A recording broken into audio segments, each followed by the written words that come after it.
This is a review of the Gain Fabric Softener that I'm going to be doing a review about. In this review, we're going to explain everything about it and why you should buy this product in general.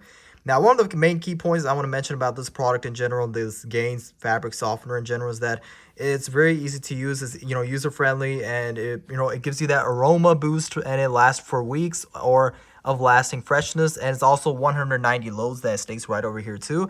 Now you do use this for your washing machine, the pretty much where it's the softener, the compartment of the softener, use it on that. And like I mentioned to you guys before, I've been using this for quite some time now, and like pretty much like a couple months, and it's been going great. It gives you that good fabric smell to your clothing, and it smells very nice. And also not just that, but like I mentioned to you guys before, it lasts for weeks, and it does smell very nice whenever I'm done cleaning it.